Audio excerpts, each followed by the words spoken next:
Доброе утро, друзья! Это «Исцелим этот мир вместе». Традиционный утренний эфир по понедельникам. Московское время 8 часов 40 минут. Я на 5 минут раньше сегодня начал эфир, потому что мне надо на 5 минут раньше закончить. Но я знаю, что вы ждете. Я знаю, все, кто написали заявки, точно хотят попасть. Поэтому смотрите сразу, пошли большие подключения. И я этому очень рад.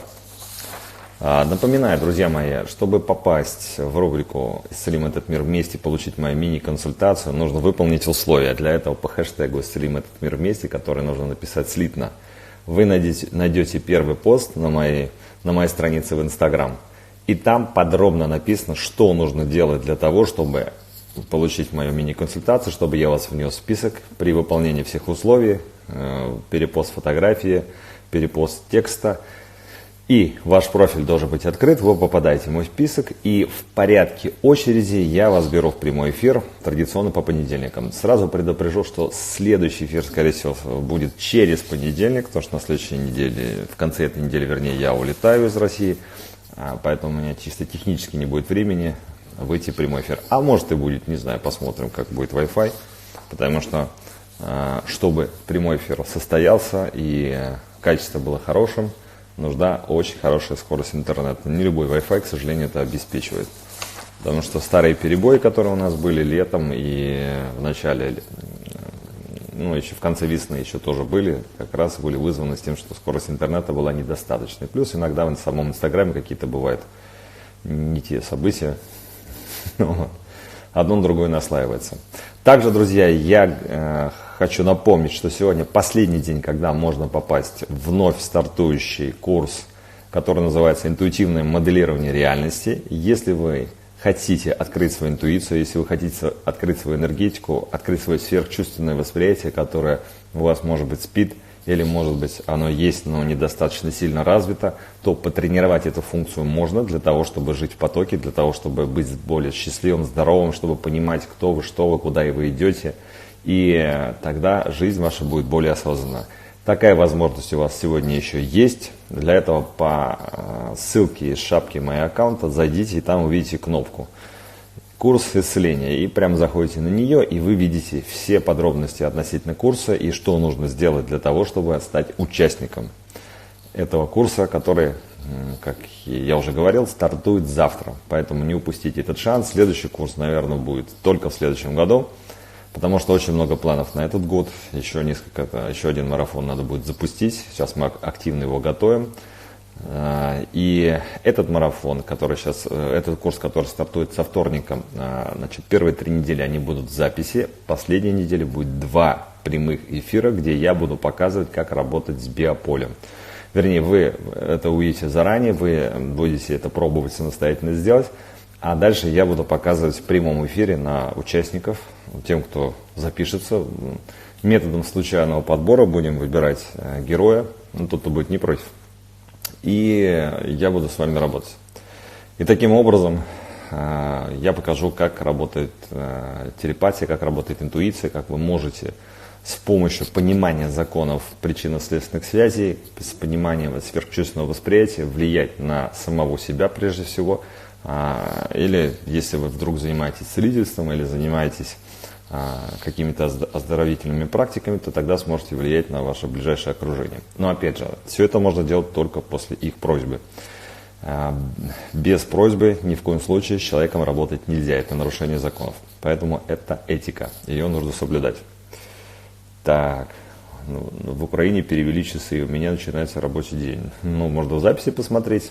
Все дело в том, что, напоминаю, может быть, кто-то первый раз вообще попал в прямой эфир. Прямые эфиры в течение суток хранятся в сторис, в этих кружочках, которые в шапке Инстаграма идут. И потом я их записываю на компьютер и выкладываю путем некоторого монтажа, потом соединяю звук с изображением и выкладываю на свой аккаунт в YouTube. Мой аккаунт в YouTube тоже вы можете увидеть по ссылке шапки аккаунта, там есть все активные, варианты того, чего я обычно говорю. Поэтому заходите туда, и там все можно найти и прочитать. Так, друзья мои, давайте начнем. Посмотрим, у нас уже 9 заявок есть, кто сегодня есть, и будем поактивнее двигаться. Так, все, то иногда бывает Бывает, подвисает немножечко. Да, Катерина, я помню, что мы с вами так немножечко не поработали немного. Давайте сейчас к вам вернемся и доработаем. Катерины, фото 1. Я вас подключаю. Да, здрасте. Здравствуйте. Как дела сегодня? У меня прекрасно, у меня кипит работа. Курс исцеления закончился, работа не прекратилась. В общем, и часа не хватит рассказать, что у меня тут происходит. Все хорошо. Час не нужно, но давайте покороче все-таки, потому что мы не одни в эфире. Да, нет, я просто шучу, что часа не хватит. Очень много всего происходит. Столько всего вскрылось. И даже сны, которые начались после медитации, прощения по линии там родственников, да, там одних, начали сниться ракеты, которые летят на город, я держу своих детей, я пытаюсь их укрыть. И я исцелителем работала, и вдруг пришло осознание, это совсем не мои страхи, оказывается, это моя прабабушка Нина, которую я так мало знаю. У нее было так же 2 детей, как у меня, мальчик и девочка, и она держала их, и муж ушел на войну, и она боялась их ракет, они падали в соседние дома. И я об этом узнаю, это было все вот не мое, и мне стало гораздо легче, что я не боюсь войны на самом деле в дневное время, почему-то только во снах. И вот таких подобных историй у меня еще очень много. А к чему это привело в итоге? То есть как вы себя чувствуете и как состояние здоровья? Я себя, во-первых, очень хорошо чувствую, во-вторых, ко мне чудесным образом вдруг появился доктор, который, мы же комплексно совсем теперь работаем, определили у меня анемию. И сейчас буду ставить капельницы, чтобы, то есть все как, знаете, как-то на поверхность все всплывает, какие у меня проблемы еще есть на самом деле, и кто мне еще может, помимо, помочь именно физически. Это здорово так, что сейчас мне сказали, анемия, там, референсное значение 10-200, у меня 10. Вот, такой вот. Хорошо. Еще какие вопросы тогда ко мне есть, чтобы на них ответить? У меня вопрос только один, что я опять же показываю, это витилиго, щитовидная железа, панические атаки и анемия, как выяснилось, уже в 4-м поколении по линии мамы. Все отмахиваются, у нас у всех была анемия, у нас у всех было витилиго. Ну что же в этом хорошего, я не хочу передавать это детям, это неприятно. Ну, я, помнится, он сказал, что помимо линии мамы надо сейчас будет линией отца поработать. Так вот, телефон разверните, а то мы вас видим. Вас, не так красиво, как надо. Вот, то есть поработать надо с другой линии. Все просто. Очень часто я такой наталкиваюсь, когда сложный диагноз, несколько причин одновременно влияют на то, чтобы это было. И все дело в том, что если не работать только с одной причиной, или увидеть 2 или 3, не наступает полного исцеления, потому что нужно докопаться до всей правды. Да? И когда докапываешься до всей правды, тогда действительно человек из этого порочного круга выходит, и его тело восстанавливается. Потому что иногда кажется, что вот ты многое сделал, но на самом деле ты сделал столько, сколько мог сделать на данном этапе жизни, и надо обязательно какую-то паузу выждать и посмотреть, как дальше с точки зрения тела развивается динамика. Поэтому очень важно, если ты что-то сделал и не получил результата, не отчаиваться, а просто набраться терпения и задать себе вопрос, а что еще нужно сделать для того, чтобы результат стал лучше? И таким образом пойдет продвижение. То же самое, да, у вас непростая ситуация, диагнозы непростые. Вот, вы начали с собой работать, пошло движение, и вы все больше и больше о себе узнаете. Также и другой человек, который слушает этот эфир, который находится в каких-то проблемных ситуациях со здоровьем или с личной жизнью, неважно, да, вы сделали какую-то работу, не нужно сразу ждать маны небесной, да, нужно продолжать.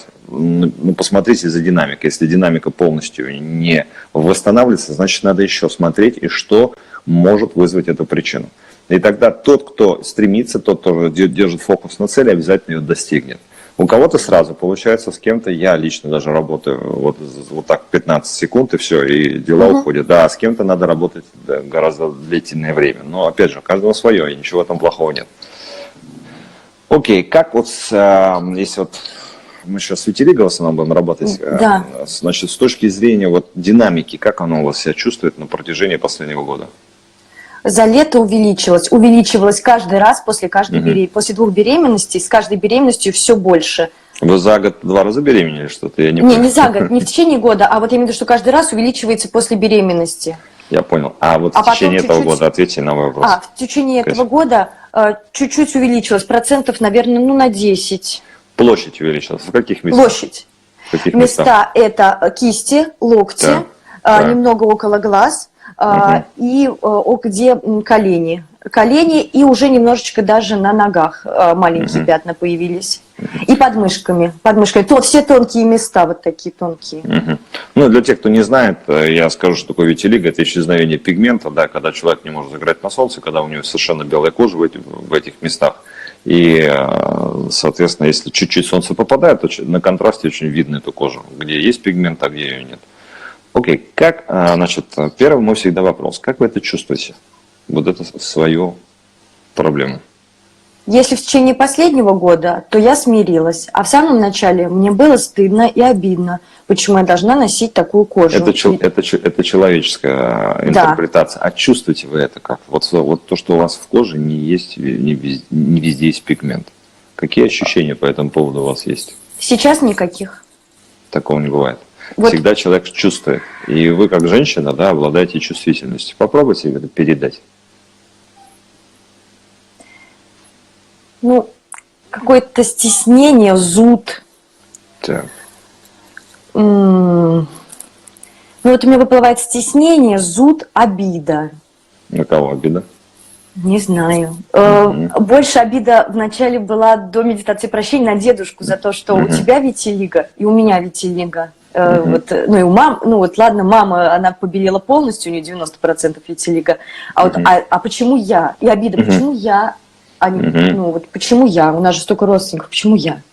Дедушка был первым, у кого было витилиго? Нет, его мама была с витилиго, диабетом и щитовидкой. Откуда это все? А там?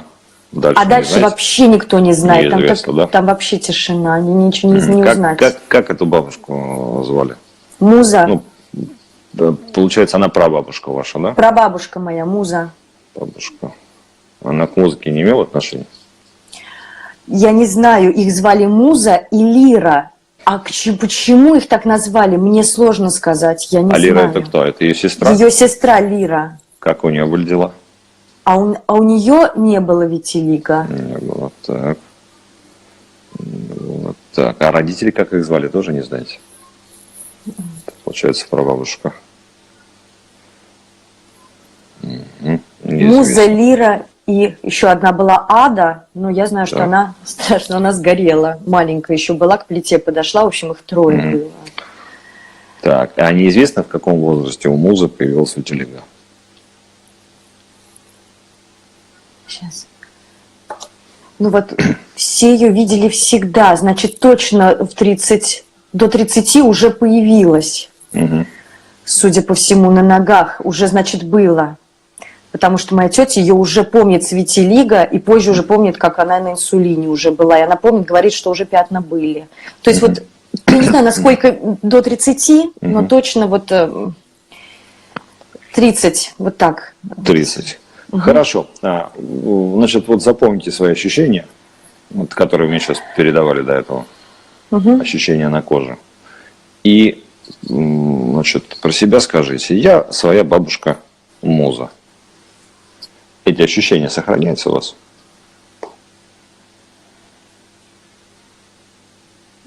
Так, 50%. 50%. Вот здесь все, прям за это пошло, прям слезы. Да, сохраняется. Вам 30 лет. Эти ощущения есть? Да, конечно. 20 лет. Фух, подутихает. Так. Вы бабушка Муза, прабабушка, вернее, вам 10 лет, как ощущение? Хорошо. Отпускает? Вообще. Прям моментально ком из горла. Так, идем в возрастающий. 15 лет, как ощущение? Нормально. Так, 20 лет. Нормально. 25. Растет. Растет. 24. Ну вот чуть-чуть. Чуть-чуть. 23. Дотихает. 22. Немножко есть. 21. Нет. Нет, то есть в 22 что-то произошло в жизни, после чего вот это ощущение стало зарождаться. Что ваше воображение рисует в связи с этим ощущением? Такое ощущение, что что-то с родителями тоже Что с связано. родителями? Обида. Обида, опять ком в горле, слезы, какая-то Так, обида. за что? Не знаю. Все что-то друг на друга обиженные какие-то. Мгм.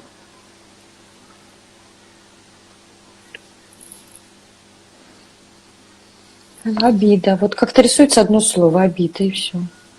Так. Что содержание этой обиды какое?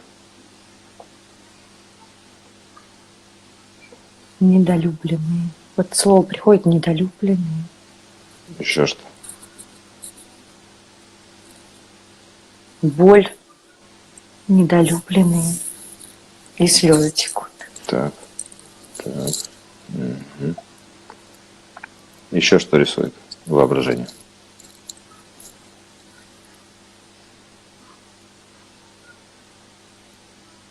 И мужчины. Мужчина. Непонятно. Не понимаю. Что с мужчиной? Не знаю. Какой-то мужчина. Что? будто Какое стоит. отношение к бабушке имеет? К бабушке, вернее, какое имеете отношение? Что он хочет?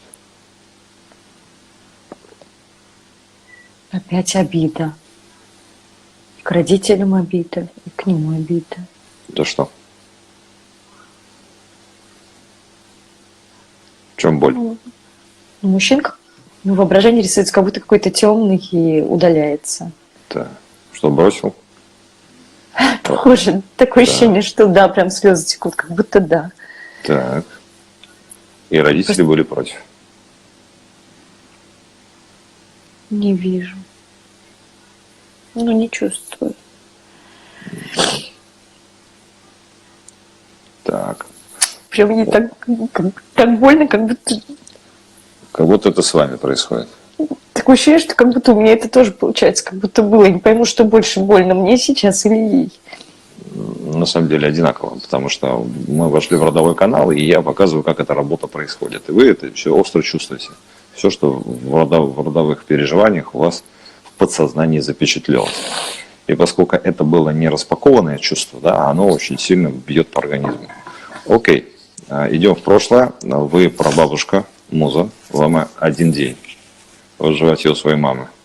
Мама еще не знает, что будет беременна. Ну, что ребенок родится. Просто был какой-то секс. В этот момент приходит Бог и говорит: дорогая, скоро ты родишься, и тебя назовут муза. И в твоей взрослой жизни у тебя случится так, что тебя бросит. Тебя бросит молодой человек, мужчина. Но это все к лучшему, это к любви и к радости. Это к тому, чтобы ты всегда чувствовала мою любовь в своем сердце и была счастлива.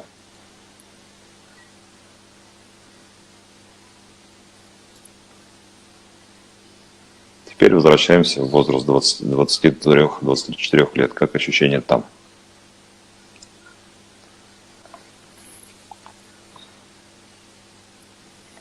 Вот как будто я сейчас вот проплакалась, и ком вышел.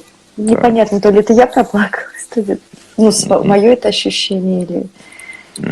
Ну, так как вот ком выходит, как будто из горла. Вот он был сначала здесь, а теперь вот здесь. Так. Вот он как будто вот тянется прям вот. Окей, теперь возвращаемся в ваши ощущения телесные. Как тело себя чувствует? Мое хорошо. Да, как вот на кожу свою ощущаете сейчас?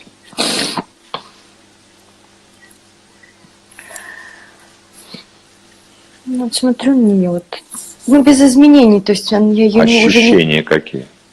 Кожа быстро не восстанавливается никогда. Ну да, я имею в виду, что нет, что какое-то чувство к ней, ощущений.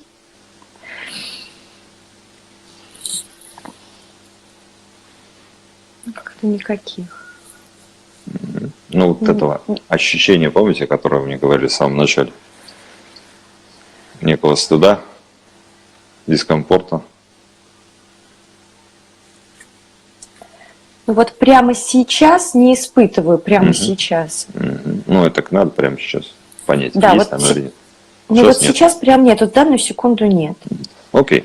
Давайте так, понаблюдаем за вашим состоянием. Вы где-то в течение месяца мне напишите, как у вас дела, лучше через месяц, да, и потом решим, что с этим делать дальше. Да. В общем, Может, только Давайте. один вопрос. Кого мне теперь медитации прощения, с кем мне нужно работать? То есть как я могу работать выше? Ну, то есть вот могу их брать, прощать за это?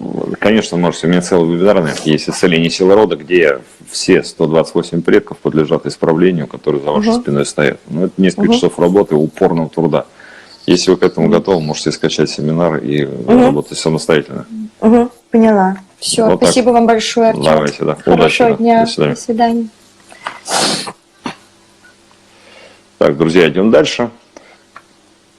Сейчас у нас тут все. Так, все, отключили. И идем дальше, друзья мои. Там еще несколько запросов есть. Сейчас я посмотрю, кто у меня на очереди. Что-то тут долго здесь убирают сегодня. Сейчас посмотрим. Так. Сейчас посмотрим. Несколько уже людей вижу, которые отправляли свои заявки, и вы здесь есть. Так, Татьяна, Игорь, Файр. Сейчас посмотрим. Вы, по-моему, давно уже были. И у нас давно не было мужчин. Игорь. Да, Игорь. Так. Давайте я вас возьму. Сейчас поработаем с Игорем. Так. Игорь.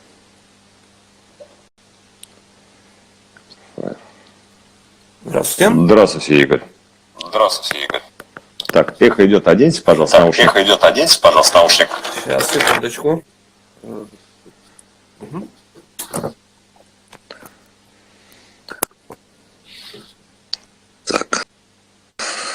Так, вот так лучше, потому что когда запаздывание хоть на секунду идет интернет, а тогда эхо появляется. Здравствуйте. Здравствуйте, слушаю. Смотрите, такая проблема, я 6 лет назад переболел пневмонией, и у меня кашель остался.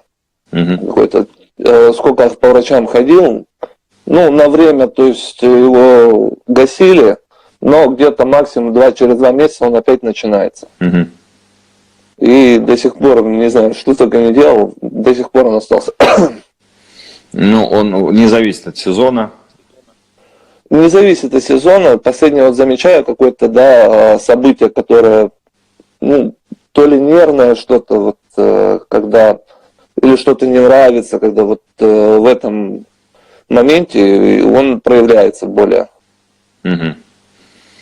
Так, а что на рентгене у вас?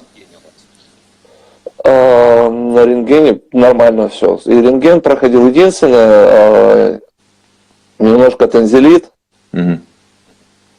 поставили, а так на рентгене все отлично. То есть структура легких морфологически здорова? Да. Просто кашель есть какой-то. А он как раздражение такое? У вас чуть-чуть чувство раздражения подкатывает, начинаете кашлять или нет? Или само по себе просто кашель идет и все? Нет, какое-то чувство раздражения, да, когда что-то не нравится, начинается этот кашель. Или какое-то событие, которое, как объяснить даже, может вывести тебя из себя, да, например. Кто-нибудь толкнул в автобусе, да, тоже может выплыть этот кашель. Игорь, как вы это чувствуете? Не знаю, честно, такое ощущение, как будто я где-то то ли не могу выговориться, то ли что-то сидит такое, что... Вот где сидит? Где-то чуть ниже шеи. Чуть ниже шеи, вот здесь, в этом месте, да? Игорь, сколько вам сейчас лет? 30. 30 лет. Давайте мы будем с вами так работать. Вы сконцентрируйтесь на этом ощущении, мы пойдем в ваше прошлое, и вы не будете говорить, пропадает оно, исчезает, усиливается и так далее. Договорились, да? Не надо себя вспоминать в более раннем возрасте, нужно просто себе сказать, мне 25 лет, и сохраняется ли это ощущение, либо усиливается, либо ослабляется. Хорошо? Договорились? Хорошо. Все. Да. Сконцентрируйтесь на ощущении, и теперь про себя говорите. Мне 25 лет, как ощущение? Осталось, чуть-чуть меньше. 20 лет. Вообще немножко. 15 лет. Нету. 16 лет. Идем обратно. Тоже нету. 17. Начинается. Чуть-чуть. Что за событие было в 17 лет, после чего вот это ощущение стало появляться? Так, это что вспомнить? Не надо вспоминать, чувство само подсказывает, Да. всплывает что-то в памяти. Ассоциативно. Ну, не знаю, у меня всплыло первое, закончил школу, не знаю почему. Так, что там такого было в школе, когда вы ее заканчивали? Ой. Ну, вообще, может быть, то, что с учителями какие-то постоянно учителя как-то относились, ну, не сказать, что хорошо. Так сказать, школа пора тяжелая была для меня. Так, что там такого было ужасного с учителями? Ну, например, всегда, да, то есть, если где-то мы с друзьями, да, приходили, у кого-то было, да, допустим, алкоголь, и учителя всегда все это скидывали на меня, включая, включая, кстати говоря, милицию, да, разговор с милицией, вот это вот все. Так, что, вызывали милицию, вас Да. забирали? И разговор, не забирали, разговор с милицией был такой довольно неприятный. Какой? Расскажите. Ну, постоянное давление от сотрудников милиции такое, то есть, да ты должен сказать, там, иначе мы тебя там и посадим, и все в таком роде. Так.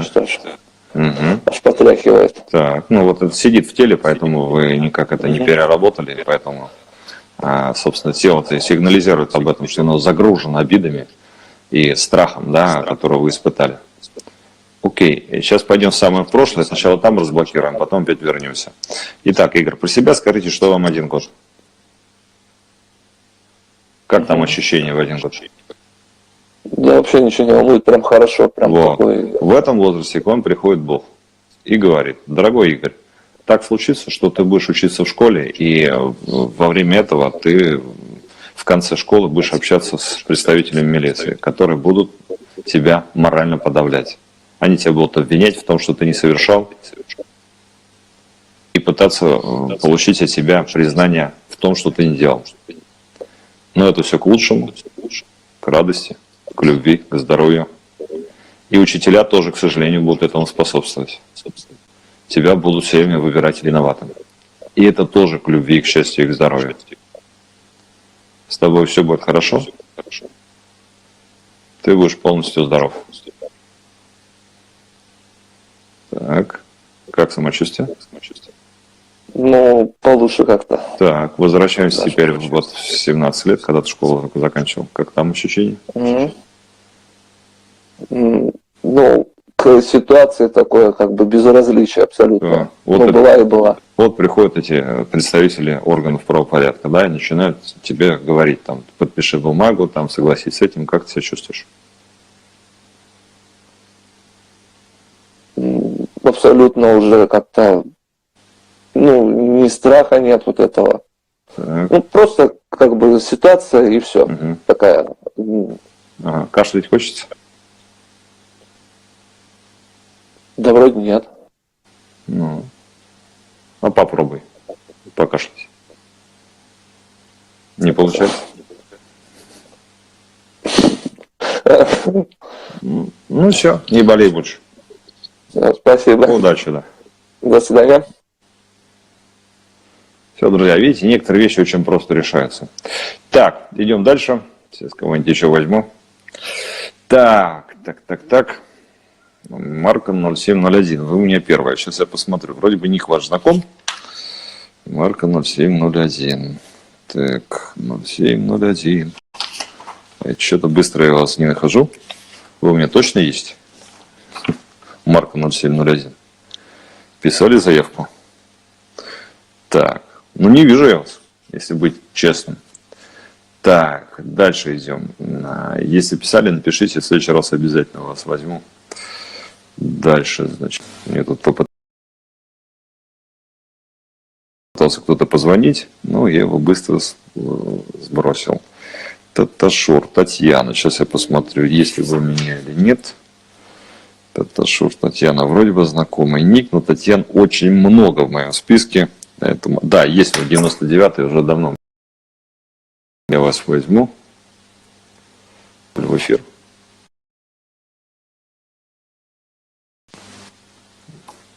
Ждем подключения.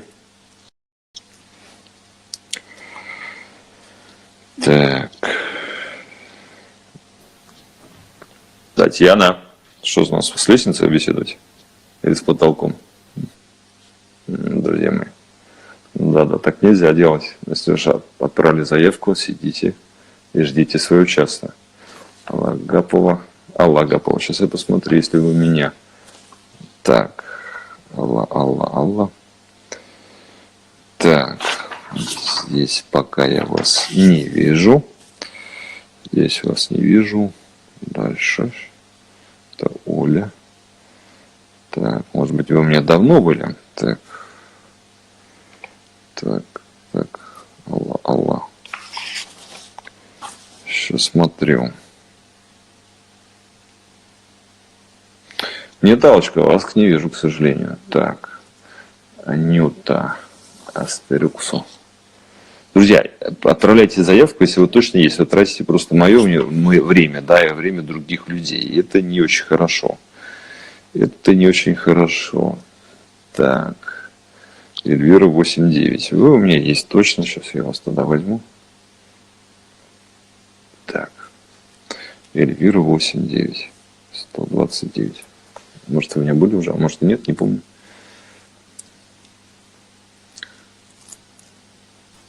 Здравствуйте, Эльвира. Здравствуйте, Артем. Мы с вами не разговаривали еще ни разу, да?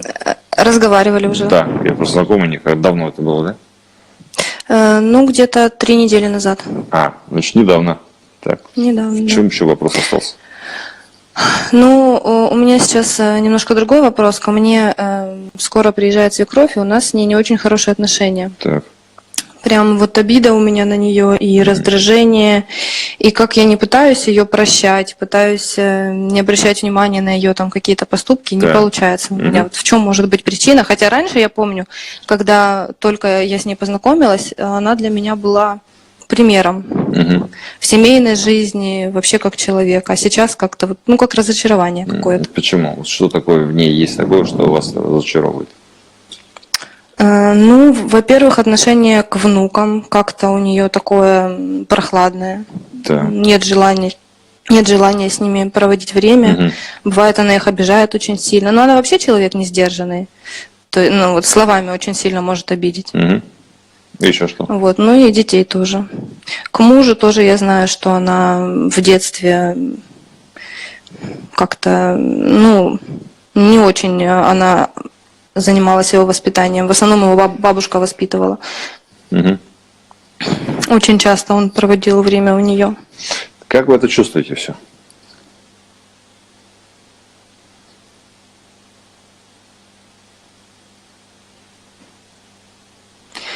Сейчас сконцентрируюсь, потому что волнуюсь. Еще смешиваются ощущения. Вот свекровь рядом, и как вы ее чувствуете?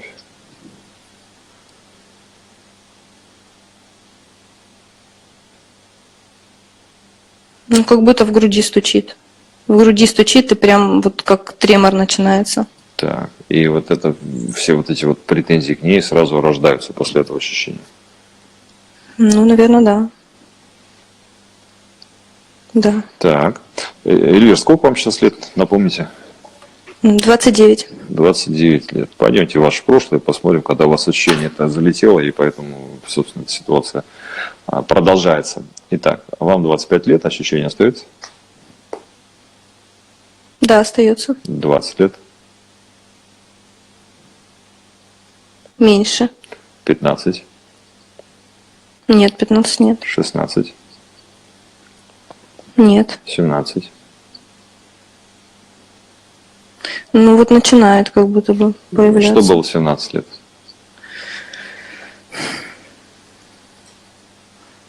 Мы с мужем начали встречаться, мне было 16. 17, это как раз мы закончили школу. Ну вот что приходит в голову, это то, что вначале они, ну, как бы были против наших отношений. Ну а что им не нравилось конкретно? Вы не нравились? Вообще отношения Да, не я нравились? я не нравилась. Чем? Я не Чем? нравилась. Чем? Что вам говорили?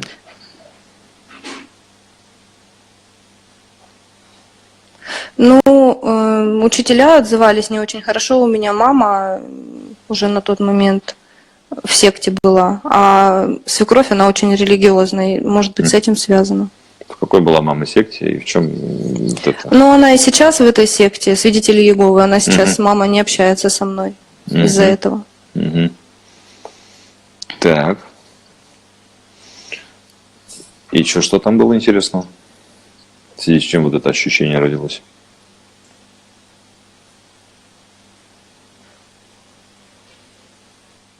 В 17 лет. Ну ладно, Эльвира, не будем разбирать подробно, давайте отработаем просто и все, и забудем эту тему. Да. Идем совсем в прошлое. Представьте, что 1 год, скажите, мне 1 год. Да. Как там ощущение? Но этого ощущения Ну, нет. естественно. И в этот момент приходит к вам Бог и говорит: дорогая Эльвира, в жизни получится так, что в 17 лет, то есть в 16 лет ты встретишь молодого человека, а в 17 у вас начнутся серьезные отношения. Но ваша, твоя мама и будущая свекровь не найдут общего языка. Свекровь будет против твоих взаимоотношений с ее сыном. Но это все к лучшему, к любви, к счастью и к радости. Я тебя люблю, и с тобой будет все хорошо. Как ощущение?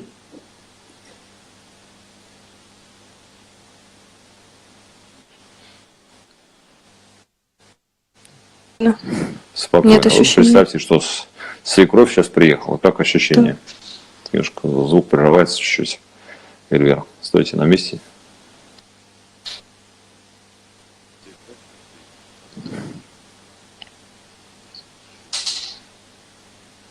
Эльвира, не слышно. Пропало ощущение. Ну, Вы представьте, нет этого что она уже в ощущения. гостях у Нет, вас в доме пропало. находится. Как вы себя чувствуете при этом сейчас? Спокойно, нет этого ощущения, оно пропало. Ну все, ждите в гости, проблем особых не будет.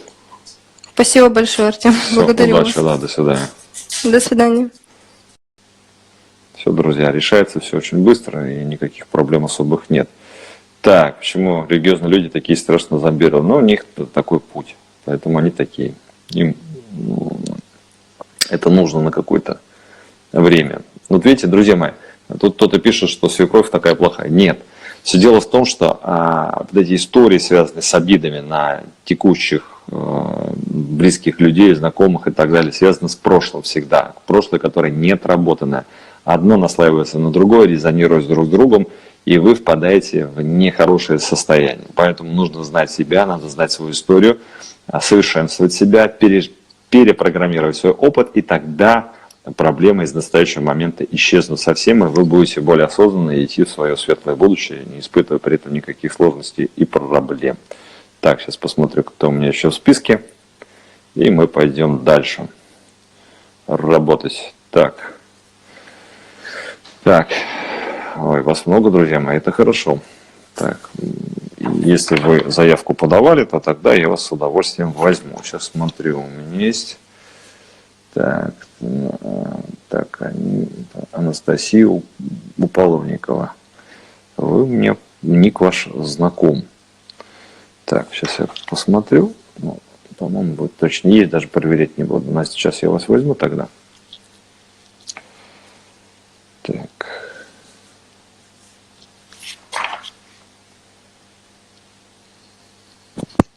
Здравствуйте, Анастасия. Мы с вами общались или нет? Общались мы с вами, да, 2 раза Так. общались.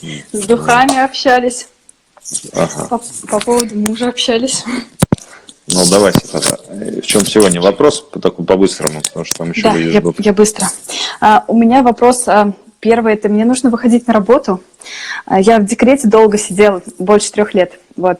И вот с 1 ноября я должна вернуться к себе на работу. Ну, Так. я юрист вообще по образованию, по первому. Но пока я была в декрете, я выучилась на преподавателя английского, и сейчас веду пока, сидела, заняться было нечем, вела уроки. И вот я не пойму, куда мне вообще, что мне делать, потому что я не хочу к себе возвращаться туда на работу, но я понимаю, что пока нужно. Я не могу, я не знаю, как понять, потому что мне больше нравится преподавательская деятельность, но я тоже не уверена в том, что это мое. Может, я просто засиделась дома. Вот. И что? Вопрос-то в чем? А вопрос в том, как понять, куда мне, в какую область нужно идти, и как вот это вот свое, Настя, все очень реализовать просто. себя. Это так же, как вам, так и другим людям. Если вы хотите понять, куда вам двигаться, вы представьте, что вы двинулись уже. Просто вот представьте, что прошло полгода, пока вы уже вот эту дорогу выбрали. И как вы себя там чувствуете? При одном раскладе, при втором и, может быть, при каком-то третьем, если вы себе в голову еще пока его не брали и так далее. И анализ своих ощущений и даст вам ответ на вопрос, потому что это как раз мы включаем телесную интуицию. Тому, чему курс будет, который завтра стартует, будет посвящен. И если вы включаете свое тело, вы безошибочно понимаете, какой путь правильный. Я поняла.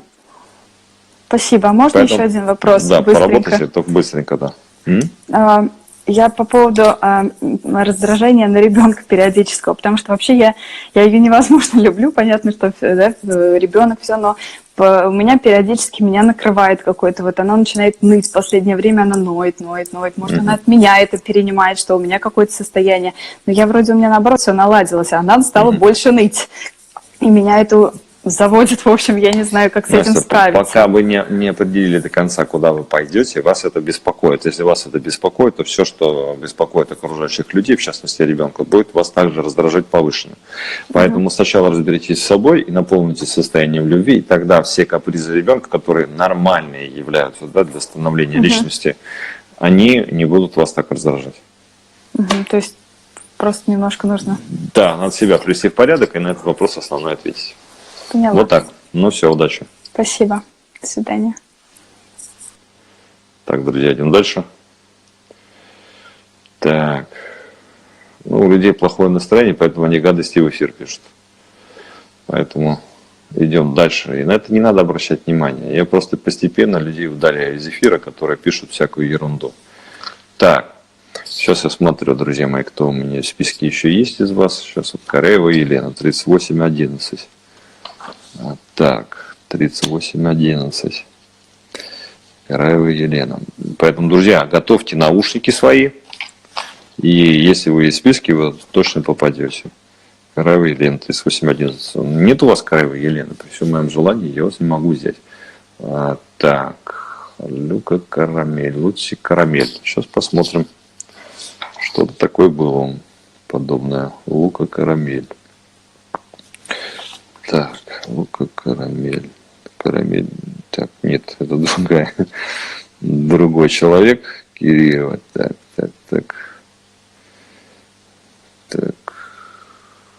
Еще человек похожий, но не вы тоже. Так. Что-то вас тоже пока не нахожу. Но в списке много людей, поэтому вот так вот. Сейчас, Вика Карамель.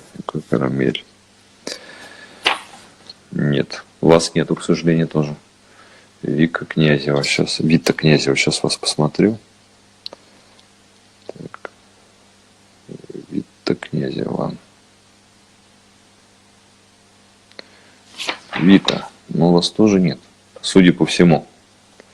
Друзья мои, давайте так вот, кто в списке точно заявку не подавал, не проситесь в эфир. Ну зачем вы это делаете? Вы отвлекаете меня.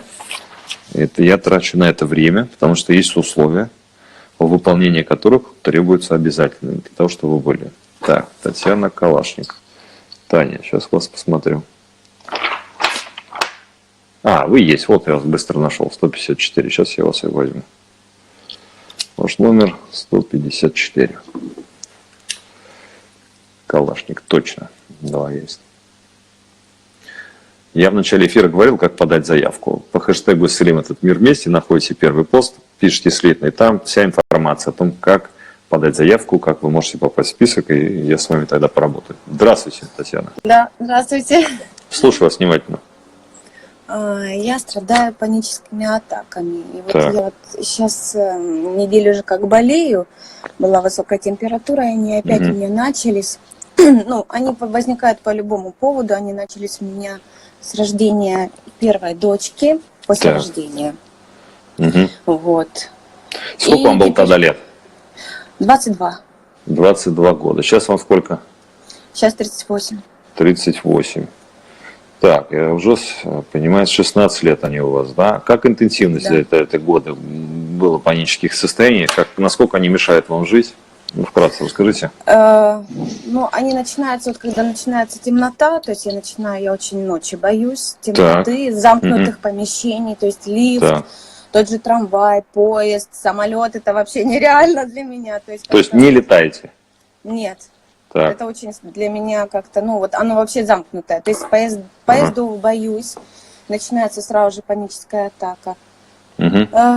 Ну вот когда немножко перенервничаю или плохое настроение, это моментально. То есть по любому поводу. Насморк может начаться, у меня начинается паника, что же делать, и мне тяжело дышать. Ну, в общем, Тань, всегда. вот смотрите, представьте, что вы сейчас к самолету подходите. Как себя чувствовать начинаете? Нехорошо. Как? Боязнь. Что именно происходит? Очень сильная такая. То есть боитесь войти туда, да? Да, я буду задыхаться, мне начинается вот... Ну вот заходите в самолет, как себя чувствуете? Ну представьте, Тревожно. когда последний раз летали? Ой, давно, наверное, лет 10 назад. Мне гипноз сделали, как бы, чтобы я полетела, ходила к И специалисту. помогло? Помогло, да, но сейчас как бы уже все. То есть на один раз. Но надо было еще раз ходить. Еще раз быть, потому что иногда одного раза, конечно же, мало при таких состояниях. Ну, сейчас как бы это не надо, то есть как бы сейчас трое у меня деток, мы пока никуда не летаем, только поездом к маме езжу, ну и то раз в полгода, ну вот. И дети это не помеха для того, чтобы летать. Ну да. Ну, возможности сейчас финансовой нет куда-то лететь. Но это другая цель совершенно, да? Понимаете, да? Да. Вопрос здоровья, Да. финансов и так далее. Это две разные цели, их можно абсолютно параллельно решать. Окей. А когда последний раз была паническая атака? Позавчера. Как вы это ощущали? Ну, вот она первый раз была не такая, как обычно. В основном у меня они проходят за минут 15, и такие резкие, я задыхаюсь, я хожу взад-вперед, то есть, я так понимаю, вырабатывается у меня адреналин, то есть мне страшно как-то, я себя как-то вижу со стороны, ощущение такое, что я схожу с ума, что ли, или что происходит? С какого ощущения начинается паническое состояние обычно? Со страха. Со страха? Нет, страх это вы интерпретируете, Да? ощущение в теле, с чего начинается? В груди вот тут сдавливает. Вот здесь Так. вот. Здесь в груди ставлю. Так. Мгм. Окей. Давайте посмотрим, откуда у вас это появилось. Итак, вам сейчас 38 лет. И про себя повторите. Мне 35. И слушайте свое тело. Остается это ощущение? Мне 35. Да, 30 лет. 30. Есть. 20. 20. Есть. 15. 15. Меньше, но есть. 10. 10. Есть. Довольно. 5 лет. Не 5 лет. Ну, почти нету. 3 года. Мне 3 года.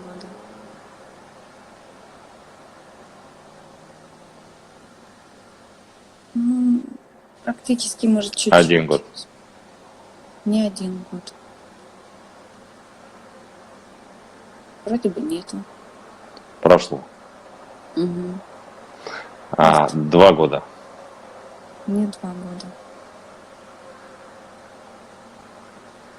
Ну, вроде бы как тоже нет.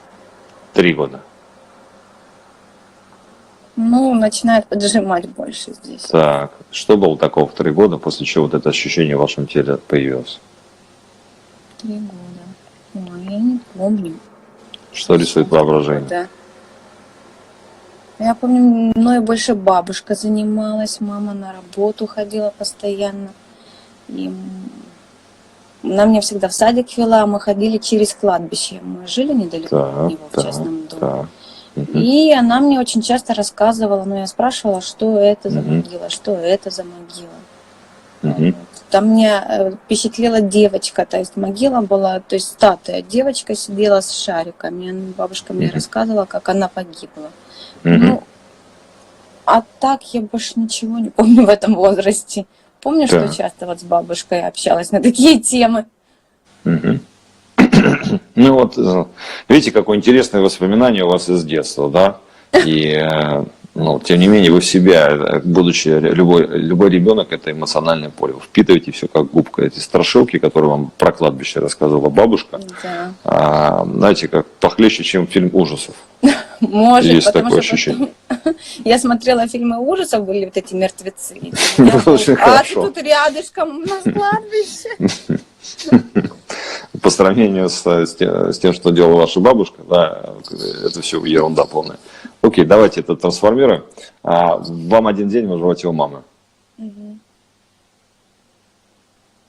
Как там ощущения? Хорошо. Приходит к вам Бог и говорит: дорогая Таня, так случится в жизни, когда ты будешь вырастать в глубоком детстве, тебя будет воспитывать бабушка, и она будет тебе много рассказывать про кладбище, про то, как маленькие детки погибают, как это страшно и ужасно, и вы будете очень часто ходить по дороге мимо кладбища. Но это все к лучшему, к любви и к счастью. Я тебя люблю, и с тобой будет все хорошо.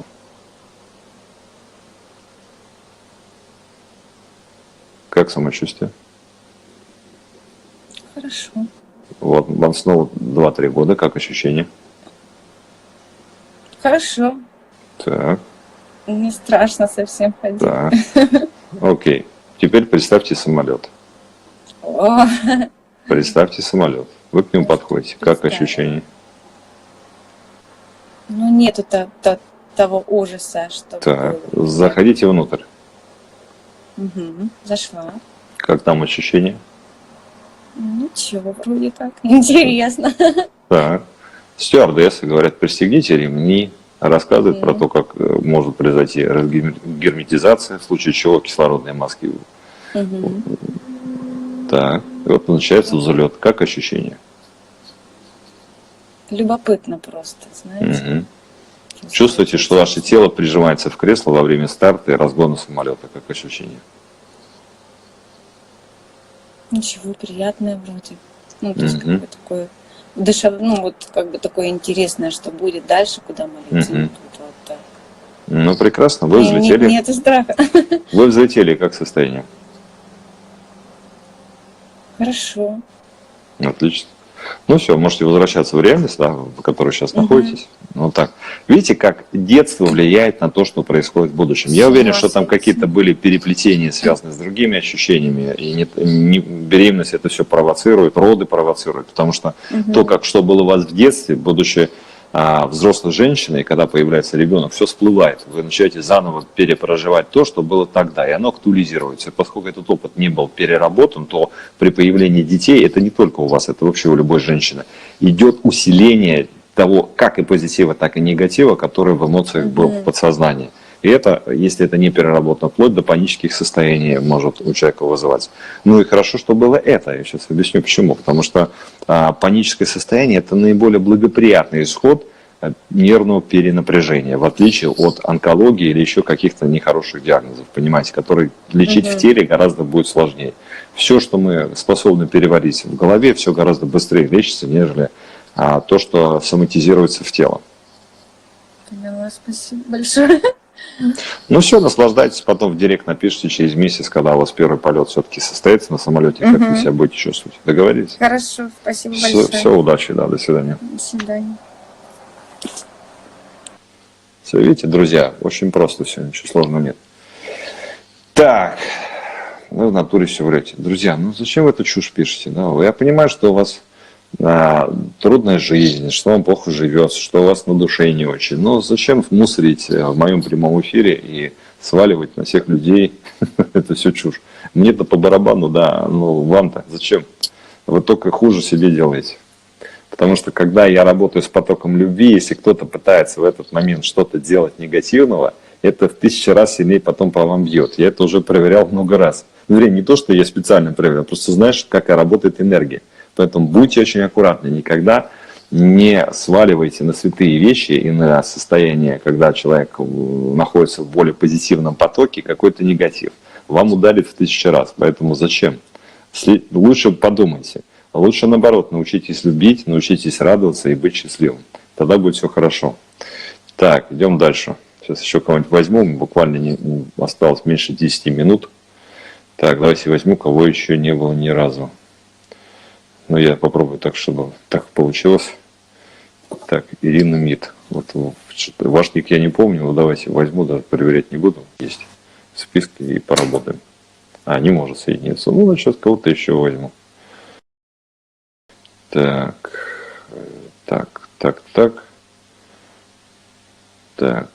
сейчас. Вид князя. Ну, давайте я вас возьму, ладно. Если подсоединить сейчас.